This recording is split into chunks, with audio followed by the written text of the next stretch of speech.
ఆవిడ చూపు ఎక్కడ పడుతుందో అక్కడ పడిన ఉత్తర క్షణంలో ఇక అలా ఇలా ఉండదు, ఇక ఐశ్వర్యం.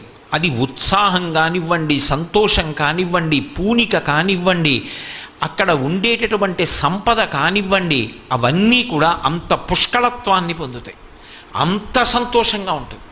అందుకే ఆవిడ చూపులలోంచే అంతటి అనుగ్రహ ప్రసరణం చేసింది. అందుకే ఐశ్వర్యం ఎక్కడి నుంచి ఇస్తుంది అంటే ఆమె యొక్క చేతిలోంచి ఇస్తుంది అని చెప్పడం సాధ్యం కాదు. అందుకే లక్ష్మీ కటాక్షము అంటూ ఉంటారు. ఆవిడ చూపు పడితే చాలు, ఒక్కసారి అలా ప్రసన్నంగా చూసిందా, ఇక అక్కడ ఎంత ఐశ్వర్యం ఏర్పడుతుంది అనేటటువంటి దాని గురించి చెప్పడం ఎవరికీ సాధ్యం కాదు. అయితే మీరు ఒక్క విషయం జ్ఞాపకం పెట్టుకోవాలి, నేను ఐశ్వర్యము ఐశ్వర్యము ఐశ్వర్యము అన్న మాట వాడుతున్నప్పుడు కేవలము నేను సంపద గురించి మాట్లాడుతున్నాను అని